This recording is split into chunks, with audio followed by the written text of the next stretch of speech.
ගරු මූලාසනයේ මන්ත්‍රීතුමනි අද මේ පාර්ලිමේන්තුවේ රිමාන්ඩ් බන්ධනාගාරයේ තවදුරටත් රැඳී ඉන්න කෙනෙක් හැටියට මම අද පාර්ලිමේන්තුවට ඇවිල්ලා මේ පනතට කතා කිරීම ලැබීම ගැන මම සතුටු වෙනවා.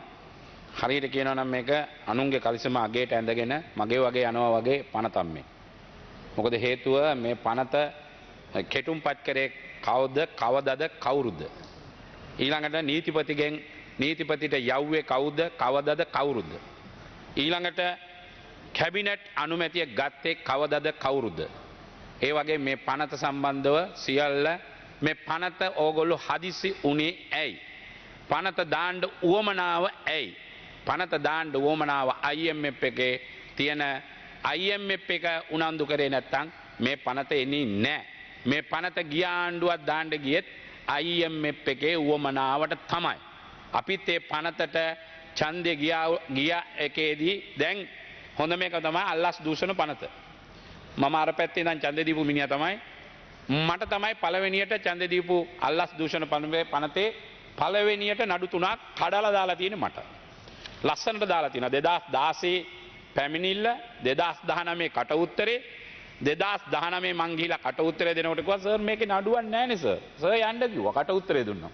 මම කට උත්තරේ දීලා ගියා 2025 මට එන්න කිව්වා 27 වෙනිදා ගියා පොලිස්පති රටේ හැංගුණා ඇමැති ඇමතිවරු හංගෙලා ඉන්නවා 27 ගියා මම කට උත්තර දෙනකොට 11ට යනවා මැසේජ් එක මොකද්ද චාමර සම්පත් අත්අඩංගුවට ගත්තා කියලා මම දන්නේ දැන් ඇතුලේ කට උත්තර දෙනකොට මැසේජ් එක එළියට යනවා කතානායක මූලාසනයේ මන්ත්‍රීතුමනි මහාචාර්යතුමනි චාමර සම්පත් අත්අඩංගුවට ගත්තා කියලා මේක මාර කතානේ කතන්දරනේ ඒකලා නඩුව ගෙනල්ලා නඩු තුනක් එක නඩුව තුනට කඩලා දැම්ම කමක් නැහැ ඊට පස්සේ ඒ නඩු තුනට අප දීලා ඒ නඩු දෙකේ අප දුන්නාට පස්සේ ඒ නඩුවේ චෙක් එක අරන් ගිහලා 30 වෙනිදා ඇමතිතුමා ගිහිල්ලා දානවා දැන් 27 මං බන්ධනාගාරගත කරේ 30 වෙනිදා දානවා අද 7 වෙනිදා ඒ නඩුවට අද 8 වෙනිදා අප දෙනව බව දැනගෙන 30 වෙනිදා දානවා ගිහිල්ලා පැමිණිල්ලක් ඒ චෙක් එක අරන් ගිහලා මොකද CID එකේ දාලා CID එකෙන්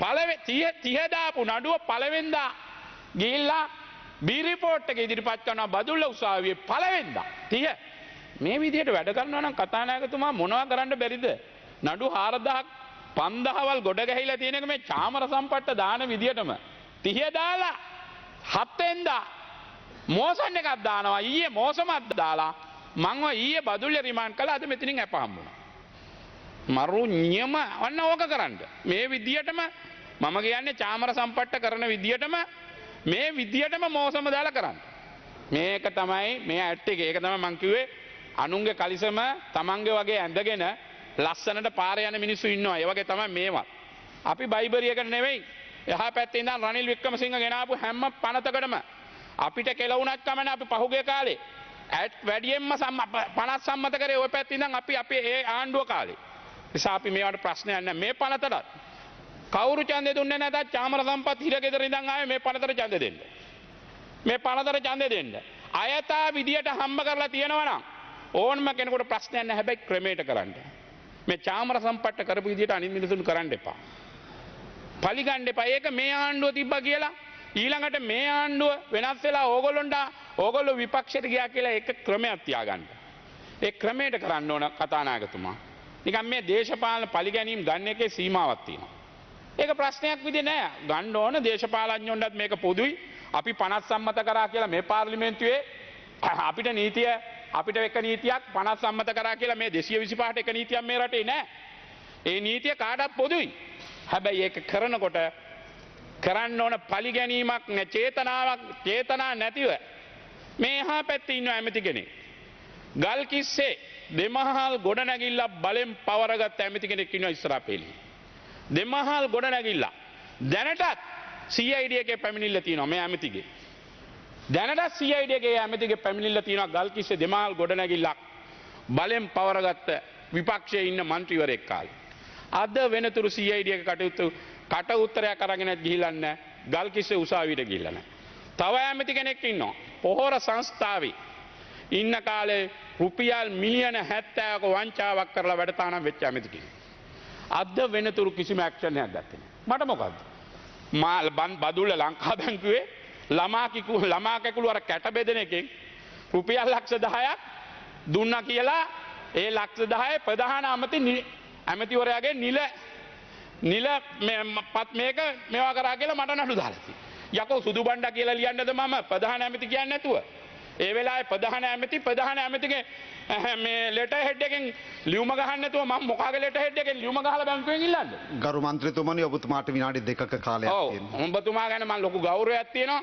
ඔබතුමා අනුරාධපුරේ ඉන්න කාලේ ඉඳන් මම දන්න කෙනෙක්. හැබැයි මේ වගේ පරිගැනීම් කරනකොට මොන පනත මොන දේ ආවත් හරියට කරන්න. මම මේ අවසාන වශයෙන් අධිකරණ ඇමතුමා මම ඔබතුමාට කියනවා මම හිරගෙදර ඉන්නේ හින්දා මං හිරගෙදර හිරගෙදර ගැන වචනයක් කතා කරන්න ඕන. 2600ක් ඉන්නවා CRP එකේ. කොළඹ රිමාන්ඩ් බන්ධනාගාරේ. තියන්න පුළුවන් 400යි. අහුරනවා රැට. 400ක් ඉන්නවා සමහර ඒ වගේ. මේවා ගැන බලන්න. මේක මොකද්ද? එකට හේතුව 90ක් ඉන්නේ කුඩු. කුඩු වලට හේතුව මොකද්ද? පොලිසිය 5.2ක් ඒ කාලේ දැම්ම දැන් දානවා 10.2. හැම පොලිසියේ තරාදිය 10.2. හැම තරාදියම පොලිසිය 10.2ට දාන්නේ. ඇයි ඒ 10.2ට දාන්නේ? 10.2 දැම්මම අප නැහැ. අද මෙතන හිටපු විජේදාස රාජපක්ෂම ගත නීතිය පනත හින්දා තමයි අද අප දෙන්න බෑ හයිකෝට් එකෙන්. අද යන්න ඕන එක මිනිස්සෙක් ඉන්නවා කුඩු වලට. මෛත්‍රීපාල ජනාධිපති වෙනකොටත් ඒ මිනිහා ඇතුලේ. ගෝඨාභය ජනාධිපති වෙනකොටත් ඒ මිනිහා ඇතුලේ. ඊළඟට රනිල් ජනාධිපති වෙනකොටත් ඇතුලේ. අනුර කුමාර මහත්තයා ජනාධිපති වෙනකොටත් ඇතුලේ. ඒ මිනිහා කියනවා මම කිසිම ජනාධිපතිවරණෙකුට ඡන්දෙ දෙන්නවත් බෑ. අවුරුදු 7ක්. CRP එකේ ඉන්නවා මට පෙන්නන්න පුළුවන් ඔබතුමා හෙට එන්න. මම හෙටත් ඉන්නවා CRP අනිද්දාත් ඉන්නවා. අනිද්දාෙන් පස්සේ තමයි මම බදුල්ලට ගෙනියන්නේ. ඉතින් මෙහෙම මේ විදියට මේවා අඩු කරන්න ඔබතුමාට කියන්නේ මම කුඩු නවත්තන්න බෑ. තරුණයෝ ඉන්නවා 2000ක් CRP එකේ විතරක්. ඔබතුමායි කාලය අවසానයි. විනාඩියක් දෙන්න. පෙරේදා මම බදුල්ල බන්ධනාගාරේ චේන් එක දානවා. මයිංගනේට විතරක් කුඩු 54 දෙනෙක් චේන් එකේ 70යි චේන් එක මයිංගනේ උසාවියට 54 දෙනෙක් මයිංගනේ කුඩු මයිංගනේ එච්චර 54 දෙනෙක් කුඩු කවුද කුඹුරු කොටන්නේ කවුද ගොවිතැන් කරන්නේ කවුද කුඹුරු කරන්නේ ඉස්සරහට මේක ලොකු ප්‍රශ්නයක් මේ පොඩි අය එක්කෝ කොහේ හරි ගිහිල්ලා කඳවුරු දාලා පුහුණු කරලා ඊශ්‍රායෙල් හරි යවන්න ඒ මිනිස්සු මේ යවන රටකට යවන්න යවලා මේකට වැඩපිළිවෙලක් හදන්න. ක්ලීන් ශ්‍රී ලංකා ඒක. CRP එක ඇස්සේ ක්ලීන් ශ්‍රී ලංකා නෑ. ඒ මිනිසුන්ට ඉන්න විදියක් නෑ. මාරුවට නිදියන්නේ. අන්න ඒක තමයි ක්ලීන් ශ්‍රී ලංකා කරන්න ඕන. නිසා මේ පනත ගෙනාපු වෙලාවේ බන්ධනාගාරේ ඊළඟ එක පොලිස් ඇමති ෆුල් ට්‍රයි එක දෙනවා පොලිසියට පඩි වැඩි කරන්න. හැබැයි බන්ධනාගාරයට පඩි වැඩි කරන්න බන්ධනාගාරය ගැන ඔබතුමා ඊළඟ බන්ධනාගාරේ පඩි වැඩි කරන්නත් ඔබතුමා මහන්සි වෙන්න. පව්. අද නිලධාරි හිගයි. වැඩ කරන්නේ ඔක්කොම රැඳවියෝ. ඔක්කොම වැඩ කරන්නේ රැඳවියෝ. ඔෆිස් වල වැඩ කරන්නේ රැඳවියෝ. මේක වගකීමෙන් කියන්නේ මම එක අතකට සතුටු වෙනවා. මම ඇතුළට ගියක හොඳයි.